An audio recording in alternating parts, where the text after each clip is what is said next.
Good afternoon, everyone, and welcome to this month's Doctor is In call. Um, I'm Mike Flaherty with Alpha Centric. I appreciate you joining us this afternoon. And I'm joined, as usual, by Ryan Dunnigan and Anna D'Amato of Kennedy Capital in St. Louis. Good afternoon, Anna and Ryan. Good afternoon, Mike. As you all know, Kennedy Capital is now our sub-advisor in the Life Sciences and Healthcare Fund. And what we'd like to do on these calls is highlight three stocks every month that really have some, that are really involved in a lot of things that are going on right now in this space. And what we're seeing right now is there's been a lot of advancements in cancer screening, in particular colon cancer. And so I'd like to dive in, kind of talk a little bit about that, and then get involved in some of these companies. So I'll go ahead, Ryan and Anna, and turn it over to you. All right, perfect. Thanks, Mike. If we could flip to the first slide.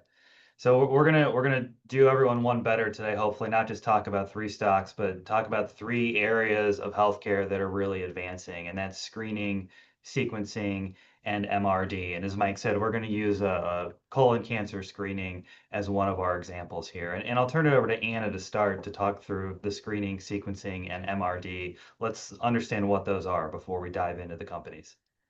Yeah, so at a very high level, screening is when you don't think that you have cancer, but you go to your doctor just to get a physical each year and you do your screening to detect if maybe you have cancer. And so this could be today, before these advances, might have been a colonoscopy, might have been a mammogram, things like that. Sequencing is once someone is already diagnosed with cancer and we can do a biopsy of their tumor. This is kind of to tailor treatment to genetic mutations specific to that patient's tumor. And then MRD, or minimal residual disease, is once a patient has received therapy, then testing their blood to detect if the cancer has come back. So these are all slightly different, and we've listed them here in order of operations. So screening would come first to detect the cancer, sequencing would then sequence the tumor that's been found, and then MRD would detect it if it's come back after treatment. Very good. Great. Okay, so now that we have a baseline, let's dive into screening, and we're going to use Exact Sciences as an example. And if we can go to the next slide. Perfect. So a lot going on with Exact Sciences. You may have heard of their flagship test called Cologuard. They advertise for it all over the place. I think even during the Super Bowl last year, they had some advertisements there. So you may be familiar with the test or have friends and family who've used the test. And this is in the colon cancer screening landscape. They compete directly against colonoscopies. We've all heard of colonoscopies, know friends and family who have had them. Their test is in the clinical guidelines. It is well established. It has been well utilized over time, and it is a stool-based test. But there are developments in this landscape, particularly in the blood space. And so what does the future of colon cancer testing look like? It probably looks like you go to your primary care doctor, and when they send you off for your labs to test your cholesterol and everything else going on, they check a box that also says, let's screen for colon cancer. And in that blood draw, then your result will come back and say, hey, you may have colon cancer, or everything looks great. Continue on, nothing to worry about. To understand the nuances behind these tests and how they've been developed, though, we need to understand two scientific terms, and that's sensitivity and specificity. So, Anna, I'll flip it back over to you to dive in here. Yeah, these are really important. And as you can tell in the chart on the right, we're going to use them both to talk about the different tests that are in development. And so sensitivity is, if you have cancer, is this test going to detect it, right? You don't want to get a false negative and then have your cancer progress without receiving treatment. The flip side of that, which you also need in equal measure, is specificity. If you don't have a tumor, you really don't want this test to tell you that you do, and then go in for, let's say, a biopsy or a more invasive test that you didn't actually need, and all that stress and added expenses of going back to the doctor. And so you want a test that's going to correctly diagnose a positive result and correctly diagnose a negative result. And so high sensitivity and specificity is important for a really great test. Anna, when I look at this chart and I see on the right-hand column the double A, what does that mean? Because there's a big disparity in those numbers. Yeah, great question, Mike. So those are polyps. And so that's what your doctor is usually looking for in a colonoscopy. These are precancerous lesions. They're also called advanced adenomas, which is what the AA stands for, but Oh, commonly known as polyps. And so those are much harder to detect than a large tumor, understandably so. In a colonoscopy, they're less visible because they're smaller. And in a blood-based or stool-based test, they secrete a lot less of the tumor DNA that those tests are looking for. So they're much more difficult to detect. good. Thank you.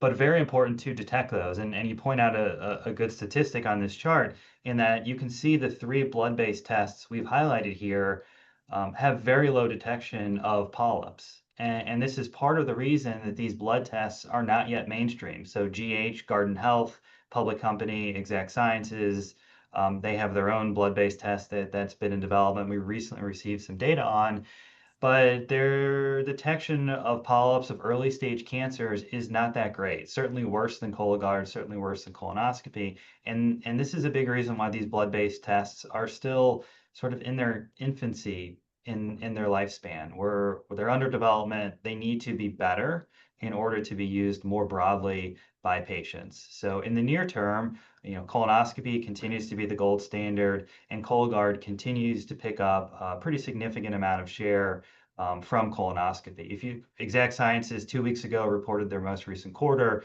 they had really strong volume growth across their Cologuard product portfolio. This is after multiple years of being on the market. So they continue to take share from colonoscopy. And the big news coming out of that report and that conference call was Exact Sciences reported their blood data. And so that's the blood data you see here. And notably, their sensitivity is much worse than the competition. It's worse than Garden Health at 83%. It's worse than Freenome at 81%.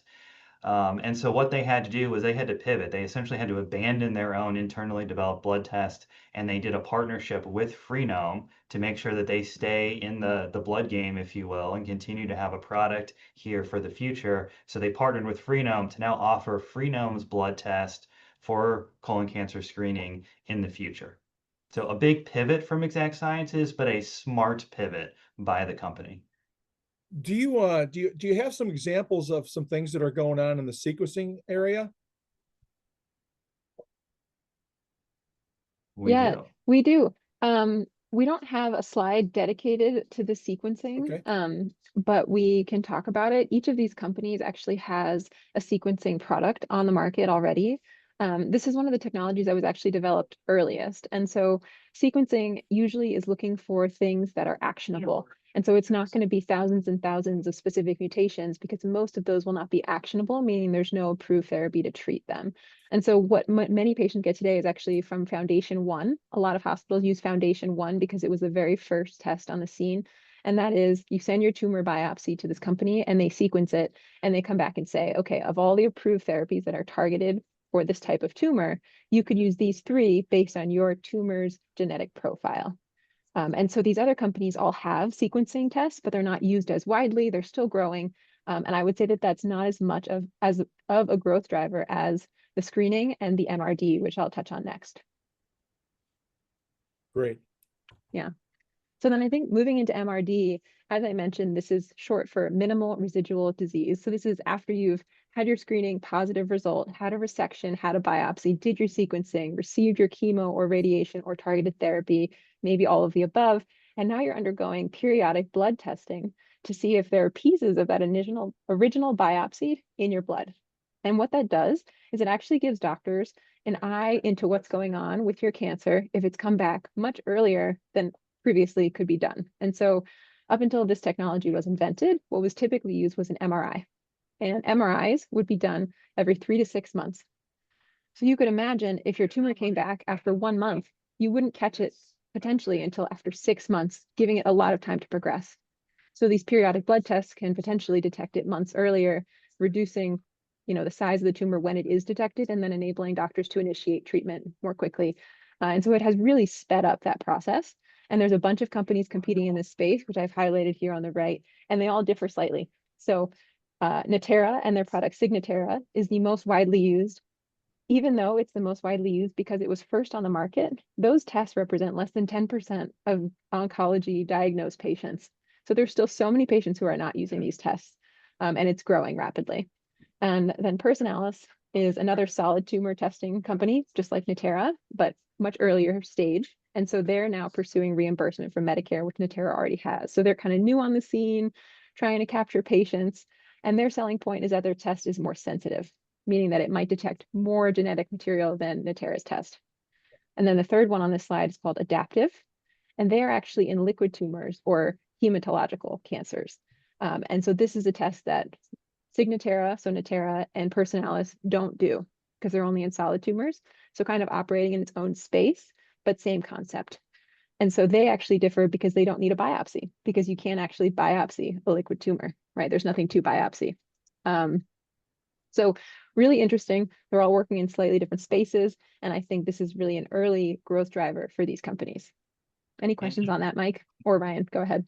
I was gonna say, Anna, you mentioned reimbursement, and this is a key investment component to all these companies. It's great to have a test that helps patients, but if you're not going to get paid for that test, then adoption's always going to be limited. The stock's never going to reflect the true value.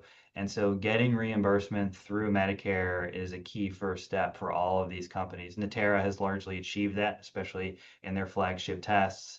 Adaptive has done a better job of that as well. Personalis, we're still waiting on that front. They don't yet have Medicare reimbursement for their tests. So while they have data that shows their test works well, it's still being studied and examined by Medicare in order to receive future reimbursement. And Very good. yeah, and then the last thing that I wanted to highlight is sort of, okay, these things are already on the market. We're starting to get reimbursement. So what's next? And the answer to that, I think, is multi-cancer screening. So each of these things is only one type of cancer, only one tumor at a time. So even though you might have Cologuard for colon cancer, you still have to go get a mammogram, for example, or a prostate exam, or any other number of scans to detect other types of tumors. And so the technology is, right now it's pretty early, but I think it's a possibility in the future with additional technological advances to be able to detect multiple types of cancers in a single blood sample. And so that would mean you get tested for your cholesterol and you get tested for the leading 20 types of cancer, for example. And so there's one product like this currently on the market. It's marketed by Grail. The product is called Gallery, and this is their data displayed on the right. And essentially what it's showing you is the sensitivity of their test for each type of cancer. So you can tell that it's really good in liver, but it's not so great when you get down to breast, bladder, or blood cancers. And so I think as these numbers on the lower end start to improve, let's say you could get, 80% sensitivity across the board, then it could become something that maybe would fit into standard of care. So while that's early, it is on the market, which is exciting. Well, that's really it's very interesting, and it's just so this space. There's always something going on. There's always cutting edge stuff. I think that this really shows that you need to have expertise. And what's fun about this is that we can come back and we can revisit this in 6 or 12 months and kind of see how things are going at that point. So, Anna and Ryan, thanks so much for joining us today. We're going to have to leave it there. We appreciate you folks all for joining us today. So if you'd like to dive in deeper and kind of get into some of these, just reach out to us. We're happy to set that up. And until then, I hope that everybody enjoys the rest of their summer. And we'll look forward to seeing you next month on the Doctor's In Call. So thanks again for joining us. And we'll look forward to seeing you again soon. Bye-bye.